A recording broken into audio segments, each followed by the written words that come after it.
Welcome this afternoon to this webinar, Heat Treat Tomorrow. I'm your host, Doug Glenn, publisher of Heat Treat Today.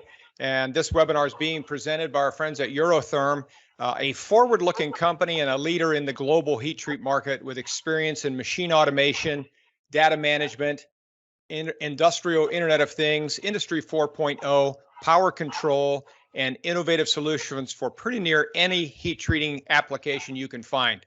All right, one last question, gentlemen. What would be the biggest and or most innovative piece of technology that could be introduced or improved upon in the industry, and what kind of effect do you foresee it having? Now, we've got just a couple minutes, so I'll stall here while your brains are thinking, and you can. No one's raising their hand, so you know. Okay, I'll go on this.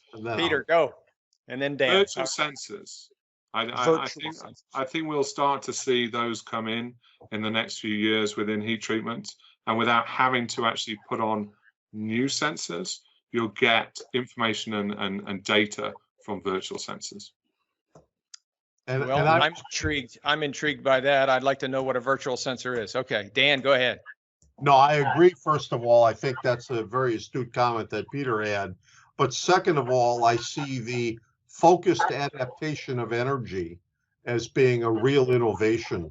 The idea that we use a lot of energy to heat a load, we're going to use a lot less to heat a load in the future. Okay. Janus, go ahead. Yeah. You know, definitely new sources of the heating. Now all vacuum are pretty much electrical, but maybe there is microwave, infrared, maybe nuclear fusion technology will bring something new, how we transfer the much more efficiently energy inside of the furnace, and maybe that would be a game changer. Yeah. Good. Yeah, I'm along with Janus on that. I was thinking the same thing, that the new use of different energy cycles. You're seeing, jet engines being used with algae now. So you're right. There's going to be some new energy cycles that's going to be used in the heat treating industry. Yeah. Very good. Very good.